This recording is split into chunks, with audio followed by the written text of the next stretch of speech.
Our mission is to provide Silicon Valley with clean, safe water for a healthy life, environment, and economy. Here is a map showing Santa Clara County. BAYWORK serves the entire county. We serve nearly 2 million residents and commuters in 15 cities. We serve about 4,700 well owners and provide wholesale water and groundwater management services to 13 local water providers, private companies, and also municipalities.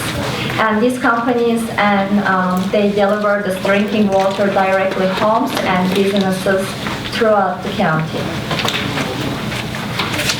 We have a diversified water supply portfolio. Most of our water supply is coming from imported water, Sierra Nevada, 55%. And we have about 30% of local surface and groundwater supply.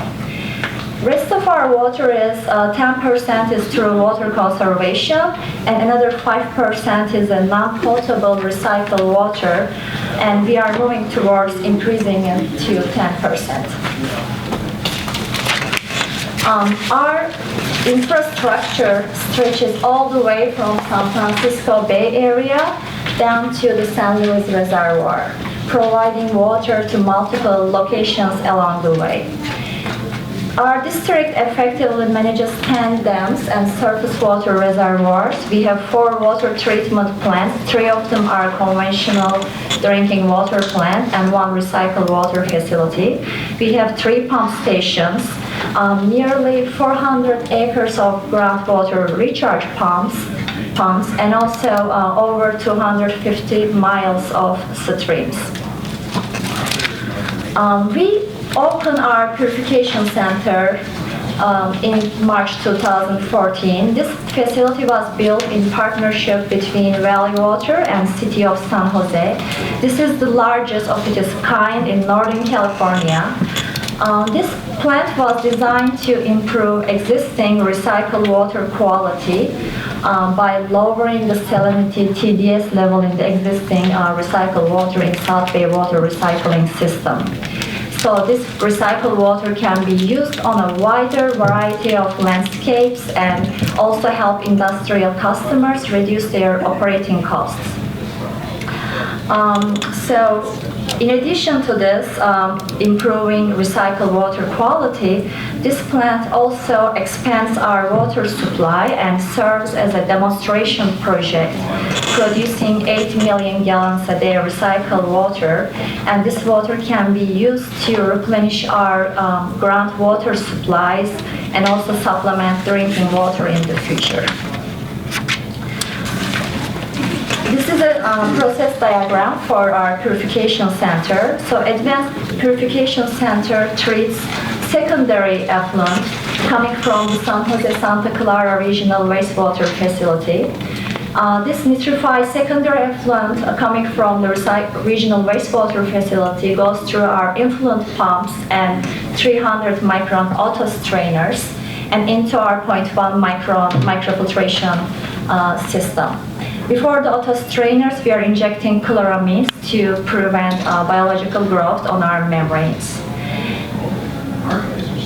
After the microfiltration, the MF filtrate goes into the inter-process storage tank. This tank acts like a buffer tank between MF and RO processes. And after that, we have cartridge filters, 10 micron cartridge filters, sulfuric acid injection for pH adjustment, and also antiscalant chemical injection to prevent scaling before the RO. These are the kind of pre-treatment of RO system: cartridge filter, acid injection, and the antiscalant chemical. So we have 3 RO membrane trains. Each train has a 2.67 million gallon MGD capacity, producing total of 8 MGD recycled water.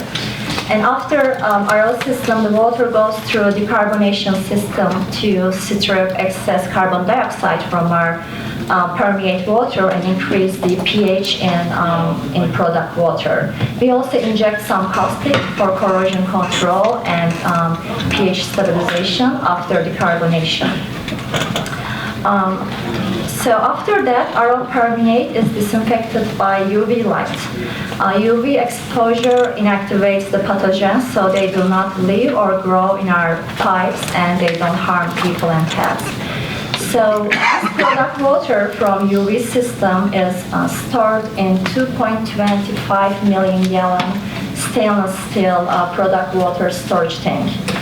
After the tank, again, we inject chloramines to maintain the residue in the recycled water pipeline.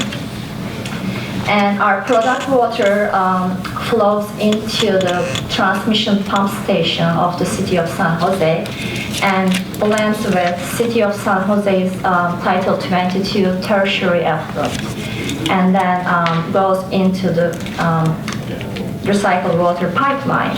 And this is for non-potable use such as irrigation and also steel industrial customers. So now I'm gonna talk a little bit about each individual treatment system. The microfiltration system, this system is used to remove suspended solids from the vitrified secondary effluent and provide stable and high quality water for the RO system. We have 8 microfiltration racks, all duty.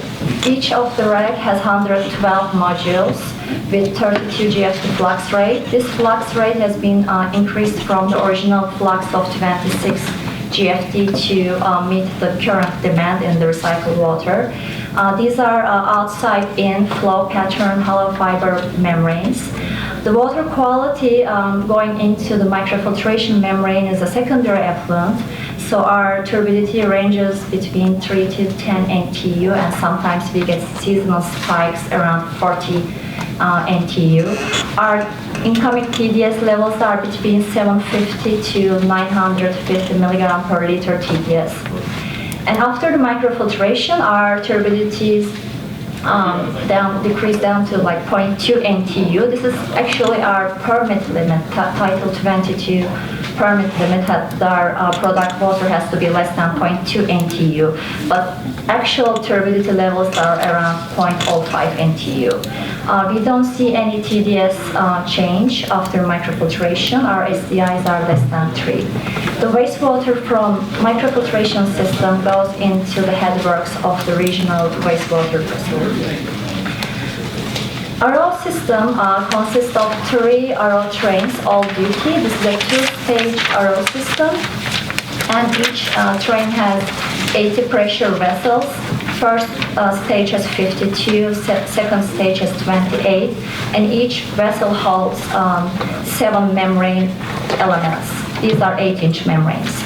And so each train has a 2.67 million gallon capacity. And so 2-stage means, if you are not familiar with the RO system, the feed water goes into the first stage first, and then the concentrate water from the first stage feeds into the second stage. And permeate water from both stages combines and becomes the final permeate water. So TDS levels after the RO treatment is around less than 40 milligram per liter. Currently, actually, it's around 15 to 20 milligram per liter because we just replaced our RO membranes early this year. Turbidities are around 0.05, 0.1, and we also see some TOC reduction around from coming in as 10 milligram per liter, and after RO treatment, it is down to less than 0.3 milligram per liter. UV system, we have 12 reactors. These are Vedeco reactors, and our system is redundant, so we have 6 treatment trains and 2 reactors per train, and each reactor has 40 lamps. These are low pressure, high output UV lamps. Our UVT coming in is like greater than 95%.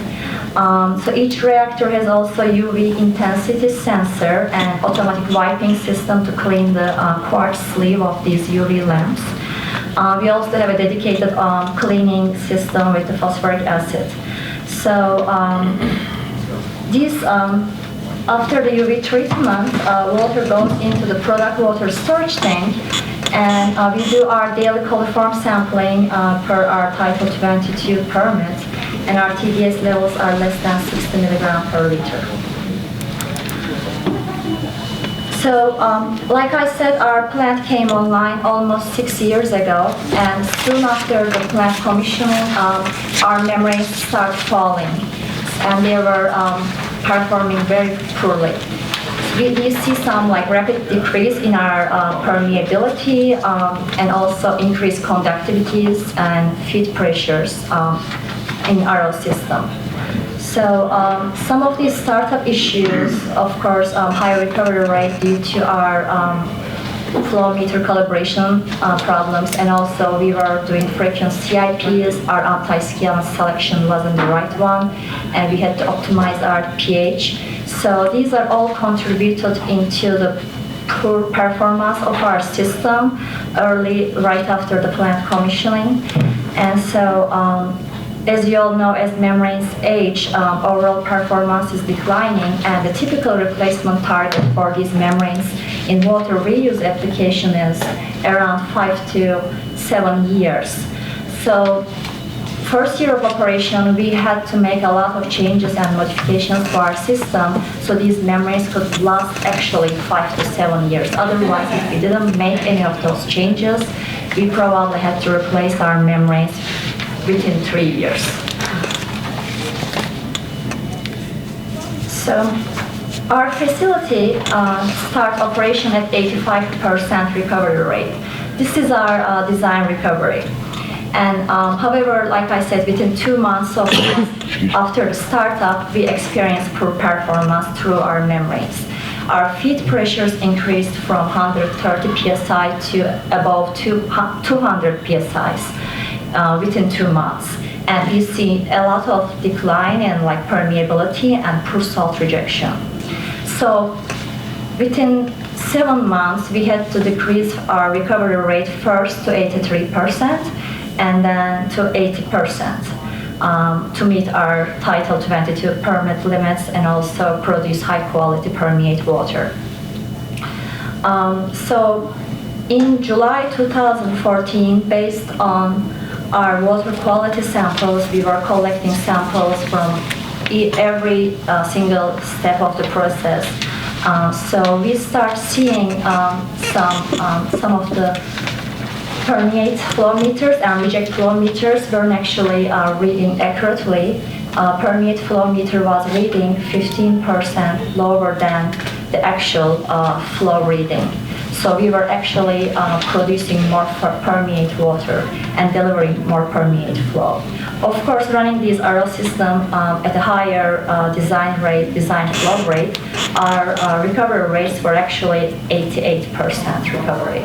So we were trying to force more concentrated water through the membranes and discuss fouling and scaling of our membranes within 2 months after the plant startup. So our permeate flow meter reading wasn't accurate, and together with this flow meter reading, our recovery set point, we calculate our train feed flow. So since this permeate flow meter was reading 15% low, our system was thinking that we are delivering the design feed flow to the RO system, but we were actually delivering more flow to the RO. And this calculated train feed flow is used to calculate the required reject flow.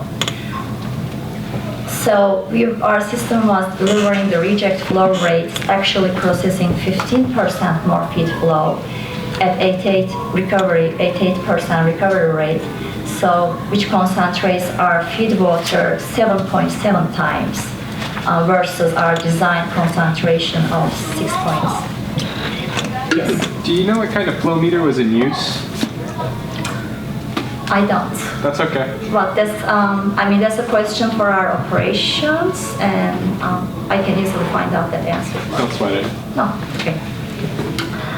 Okay.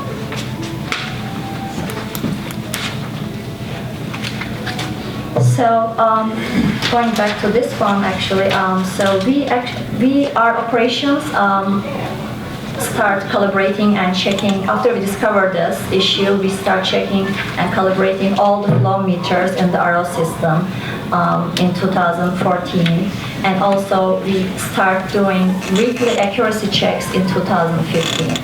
And after we were convinced that these flow meters are all calibrated and read correctly, now we have a quarterly verification system at our maintenance.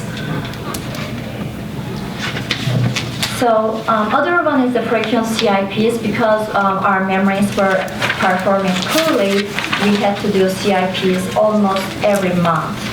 So in the plant design, our cleaning frequency was around every 6 to 12 months.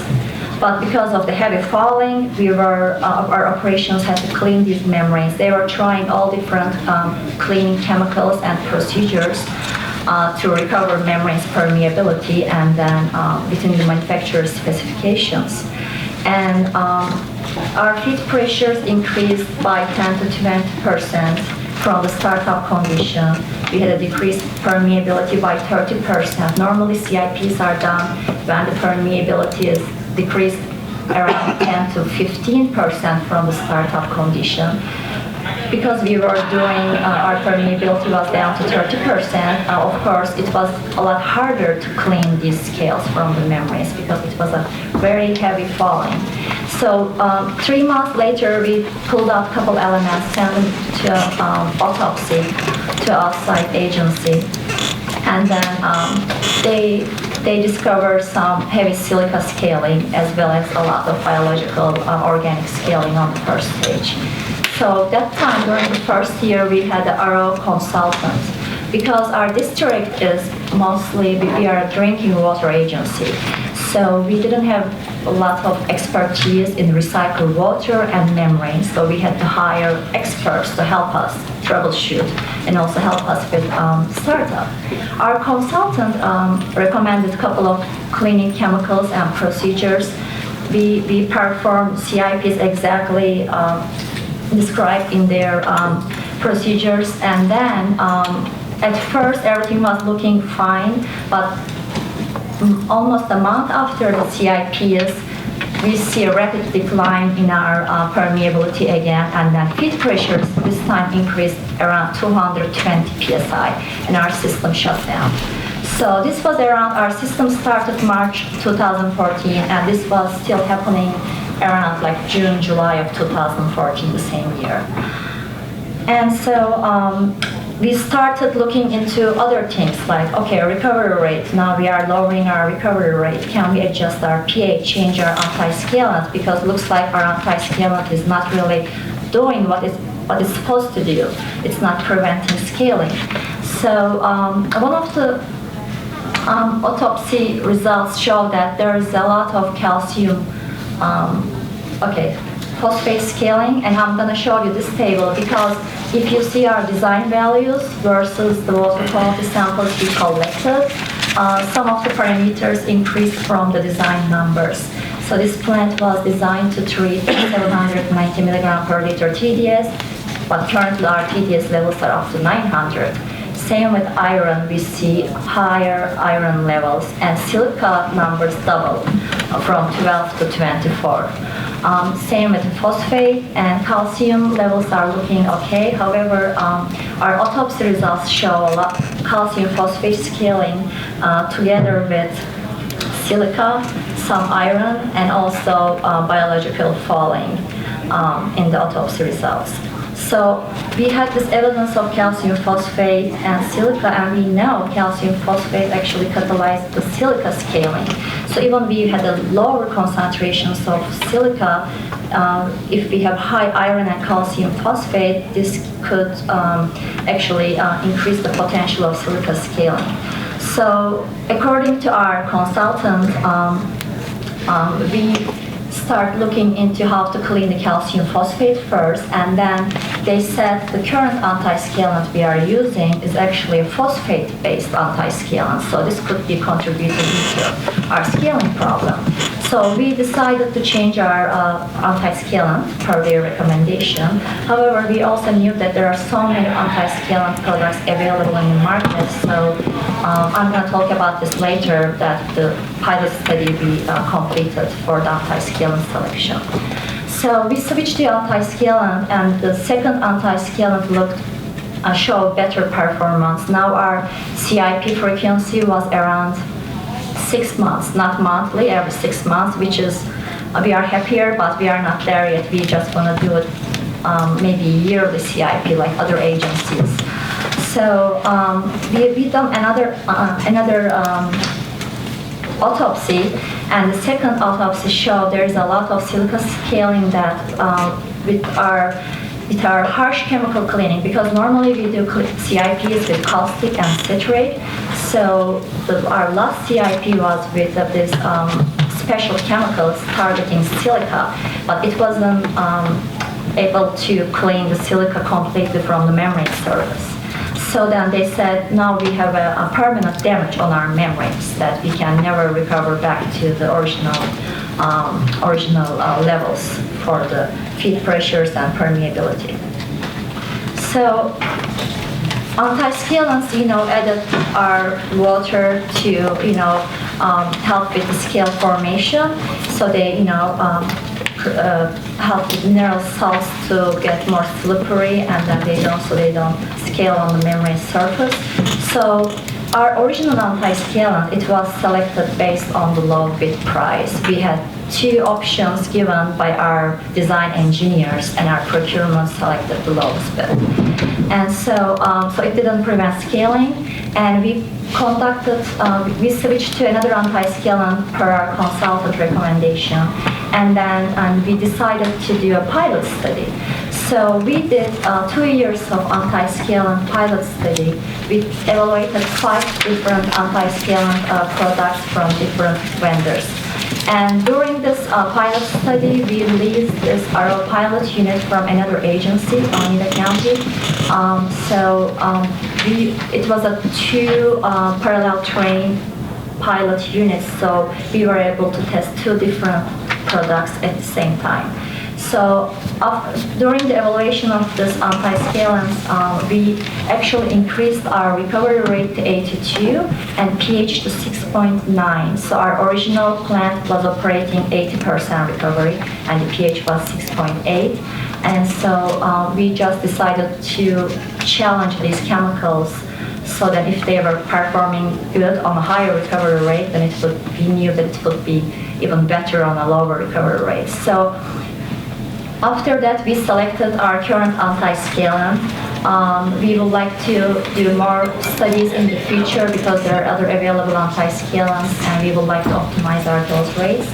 And these antiscalant chemicals, we do a shortlist for the competitive bidding process at the district procurement unit.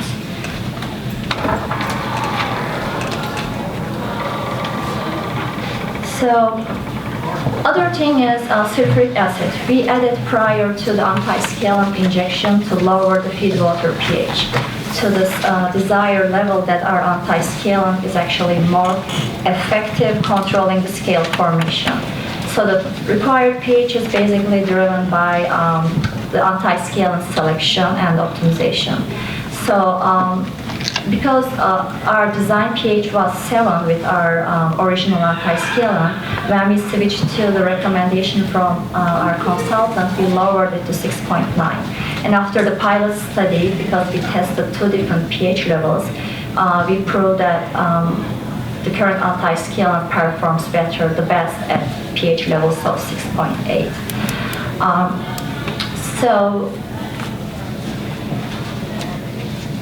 Of course, lowering our pH levels, we had to inject more sulfuric acid, right? So we had 2 pumps, and so when we tried to lower our pH levels down to 6.8, we realized that these pumps are actually undersized.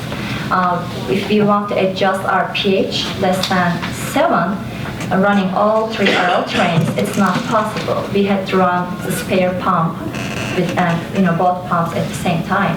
So what we did is, like a year later, we upgraded our pumps. We purchased a bigger pump, and we also have another spare one on the shelf right now, so we can operate at lower pH levels with all 3 RO trains are running. So as you can see, like there is all these modifications that we could easily avoid these if we conducted more research and pilot studies before the plant startup, during the commissioning, even during the design, because we had our pH levels weren't optimum and our antiscalant selection wasn't correct. Our flow meters calibrations weren't right. So all these factors actually impacted our RO system and caused falling early startup. And other thing is, this is very interesting. We didn't know about this, but we had the RO, so RO system had to be flushed right after the shutdowns. Before you start up the system, you have to flush the RO membranes with permeate water. This is the orifice plate installed in our RO flush line. I actually brought it with me. I found it at the plant. So this is the orifice plate. So this was inside the pipe. So for about 7 months, we didn't know this was in our flush line because it wasn't part of the construction. So we were trying to flush through this hole. So, you can take a look at this later, but so of course, inadequate flushing for about 7 months, we had a very restricted flush flow. This is actually one of the main reasons of these membrane fallings. How we found out is that so we were collecting samples throughout the plant, and our operations wanted to check the flushed wastewater conductivities. So after 25 minutes of flushing, the conductivity levels were still above 4,000. And so they opened one of the vessels from the second stage, and then they flushed for 45 minutes, and conductivities are around like 3,500 still. And so we shared this information with our RO consultants, and then they said that they decided to install this orifice plate because it wasn't in our construction design, because this system is by Doosan, and they didn't really include this in our construction. So this they were basically trying to avoid the permeate back pressure during the flush. So that was their explanation why they included this. So when we said, we are seeing high conductivities, and they are like, oh, because this could be due to this orifice plate, let's remove it now. So after we removed the orifice plate, our conductivity levels were less than 100 after 25 minutes of flush, which is the normal levels. So they were actually trying to prevent this permeate back pressure, but this could be also achieved by opening the permeate dump valves on the other end. So, yeah. Oops. Okay. So now, like I said, if we didn't make these operational changes, this removing our orifice plates, changing antiscalant chemicals, adjusting pH levels and recovery rates, and optimizing our CIPs, our membranes had to be replaced a lot sooner. We were able to extend the life of the membranes by making these changes up to 5 years. And just early this year, January through March, we replaced all of our RO membranes. However, we actually conducted almost a year and a half of RO demonstration pilot study to decide the current and select the current membranes for our facility. So we established our test plan based on the performance of the membranes. Of course, we've been, during the RO pilot study, we monitor the performance of the membranes, normalize the raw operational data, and so we could see the need for the CIPs. One of our targets was to run RO pilot without conducting any CIP at least 6 months. And during the pilot, we also did some autopsies, and also we also performed CIPs at the 6 months, at the end of 6 months period. Same chemical dose rates for antiscalant and sulfuric acid. So during the pilot study, instead of using 80% recovery rate, our plant operational condition, we tested these membranes at 82% recovery rate. Our flux rate was the same, 12 GFD flux rate, and we increased our feed water pH to 6.9 and injected antiscalant chemical before the RO membranes. We use microfiltration filtrate water coming from our inter-process storage tank to this pilot unit. And we also had a 10 micron cartridge filter before the RO membranes. So for the qualification of these membrane products on pilot units, we require minimum runtime of 6 months without CIP. Our flux rate has to be greater than 0.07 GFD per PSI, and also we wanted to demonstrate the post-CIP permeability. In terms of rejection, we wanted to demonstrate the equivalent or greater rejection compared to our existing RO membranes, and we also collected some TOC, total nitrogen, and conductivity TDS samples during the pilot study. Other thing is the pressure. We wanted to demonstrate the lower feed pressures for energy savings because our current membranes were running around, even after CIPs, the pressures were around 180 psi. So we selected suppliers with successful operating experience at similar plants treating microfilter secondary effluent. And also we wanted to make sure they had the ability to produce large quantity of membranes within 3 months. And from March 2017 till the end of 2015, we tested 4 membranes so we could demonstrate the acceptable performance for pre-qualification for replacement. And so on these pilot units, we had our SCADA system, our online analyzers. We also collected daily samples, water quality samples from the feed, permeate, and concentrate streams of the RO unit. We had pressure gauges and also rotometers to verify the online analyzer readings. So this is the pilot study results. As you see, we tested 4 different membranes. The yellow one is our original membrane because we wanted to compare it against the other membrane products. So as you can see, within 6 months, the original membrane feed pressure increased up to 200 psi. And around the same time, the other membrane pressures are around 100, range between 120 to 160. The Dow membrane had the lowest stream feed pressure, followed by hydronautics and algae. And this is the specific flux. Our minimum specific flux criteria was 0.07 GFD per PSI. So all these membranes met the minimum specific flux criteria except the original membrane at the end of the 6 months of runtime.